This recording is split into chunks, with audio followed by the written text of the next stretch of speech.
नमस्कार, मी तुषार शेटे. बातमी 36 जिल्ह्यांची या बुलेटिनमध्ये आपलं स्वागत. आणि आता पाहूयात बातम्या संक्षिप्त स्वरूपात. प्रशिक्षणार्थी आयएस अधिकारी पूजा खेडकर यांची नियुक्ती वादात सापडलेली आहे. पुण्यात कार्यरत असताना खासगी गाडीवरती त्यांनी सरकारी लाल दिवा लावल्यानं त्यांचा पाय आणखी खोलात गेलेला आहे. पूजा खेडकर यांनी वापरलेल्या कारवर बेकायदेशीरपणे दिवा लावणं खेडकरांना भोवलंय. त्यांच्या कारवरती महाराष्ट्र शासन अशीही पाटी लावली होती. या प्रकरणी आता पोलिसांकडून चौकशी सुरू आहे. समृद्धी महामार्गाला भेगा पडल्याचं समोर आलेलं आहे. नागपूर मुंबई समृद्धी महामार्ग वाहतुकीसाठी खुला करून अवघं 1 वर्ष झाले, तोच या महामार्गाला मोठ्या भेगा पडल्यात. छत्रपती संभाजीनगर पासून जवळच असलेल्या माळीवाडा इंटरचेंज जवळ 3 सेंटीमीटर रुंदीच्या 50 फूट लांबीच्या भेगा पडलेल्या आहेत. धुळ्यातल्या पांझरा नदीपात्रात शालेय पोषण आहाराची पाकिटं आढळून आल्यानं खळबळ उडालेली आहे.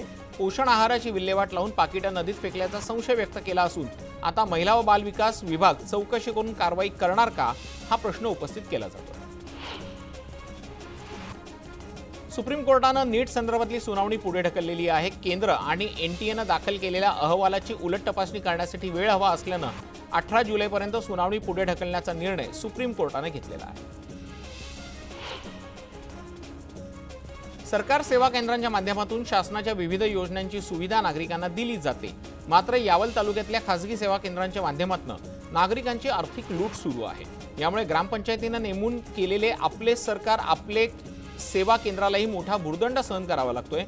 खासगी सेवा केंद्रावर दंडात्मक कारवाई करण्याची मागणी केली जाते. धाराशिवचे उपविभागीय अधिकारी संजय कुमार ढवळे यांच्या विरोधात प्रशासकीय कार्यवाहीचा प्रस्ताव देण्यात आलेला आहे.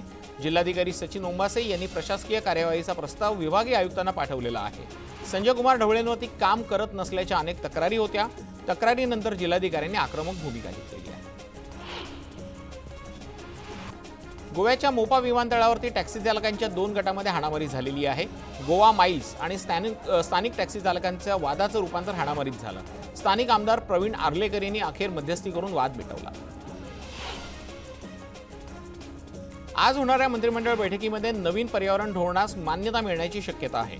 त्यानुसार 5 स्टार हॉटेल, टुरिस्ट कंपन्या, ट्रॅव्हल एजंट यांना प्रोत्साहनपर अनुदान मिळण्याची शक्यता आहे. तसंच नवीन धोरणामुळे 1 लाख रोजगार निर्मितीची शक्यता आहे. हिंगोली जिल्ह्यातील पारडी खुर्द, दांडेगाव ते रामेश्वर तांडा रस्त्याची खड्ड्यांमुळे दुरवस्था झालेली आहे. मोठमोठ्या खड्ड्यांमुळे वाहन चालकांना वाहन चालवणं कठीण झालंय. या रस्त्यांची तातडीनं दुरुस्ती करण्याची मागणी नागरिक करत आहेत. पुण्यातल्या 50 शाळा अनधिकृत असल्याची धक्कादायक माहिती समोर आलेली आहे. यामध्ये पुणे शहरातल्या 14, ग्रामीण भागातल्या 25, पिंपरी चिंचवडमधल्या 11 शाळांचा समावेश आहे. पुण्याचा झिकाचा धोका दिवसेंदिवस वाढतच चाललेला आहे. एरंडवणे भागामध्ये आणखी एक झिकाचा रुग्ण आढळून आलेला आहे. त्यामुळे शहरातल्या झिकाच्या रुग्णांची संख्या आता 16 वर गेलेली आहे. या 16 रुग्णांपैकी 11 महिला रुग्ण आहेत.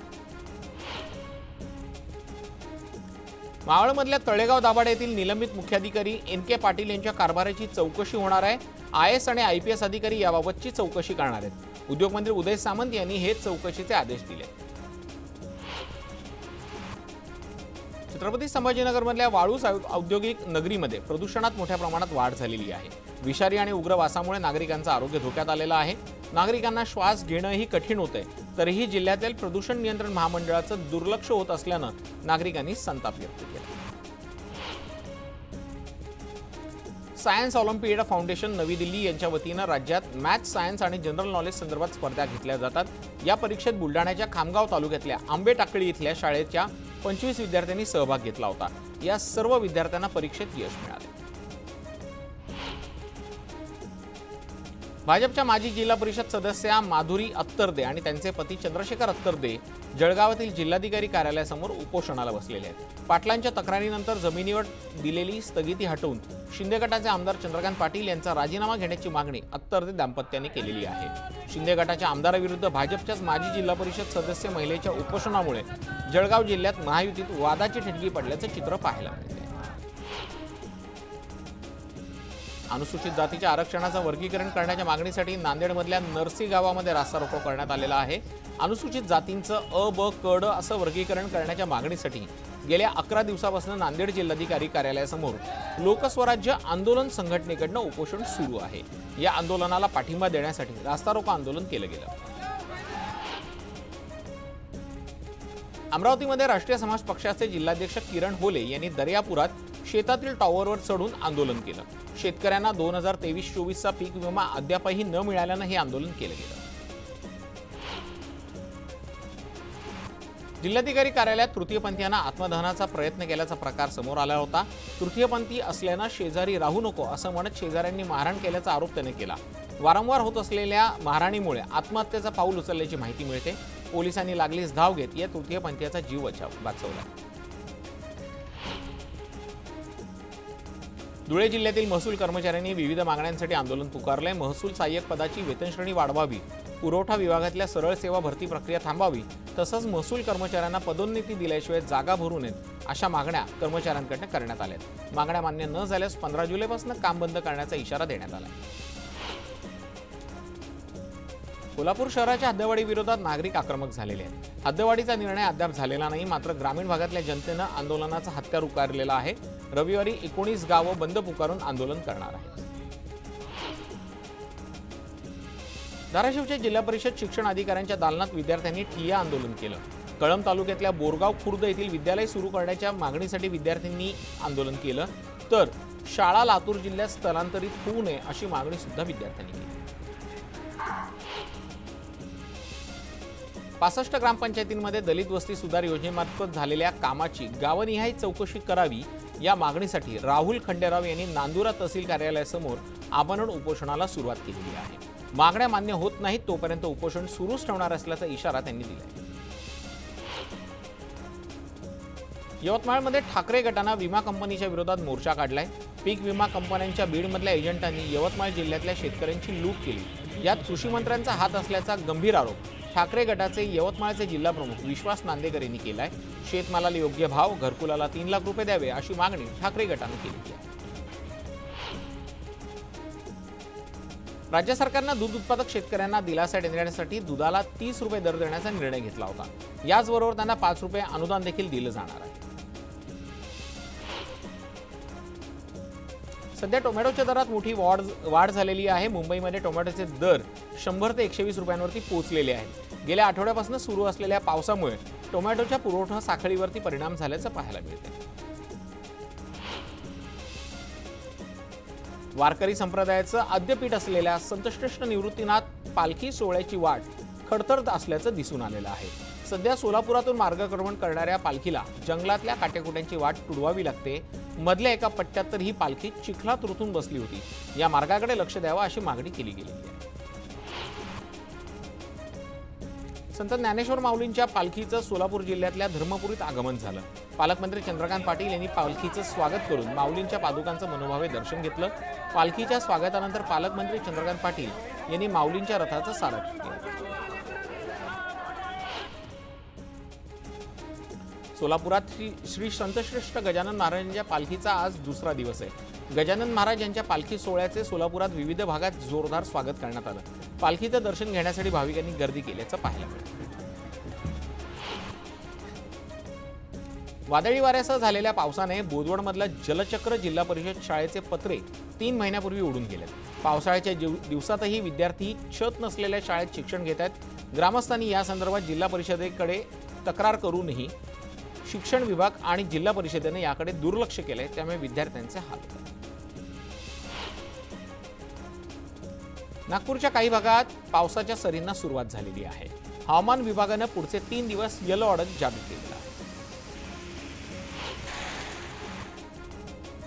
गोंदिया जिल्ह्यात पुन्हा एकदा पावसाला सुरुवात झाली। पावसाच्या जोरदार सरी बरसल्यानं शेतीच्या कामांना वेग आलाय।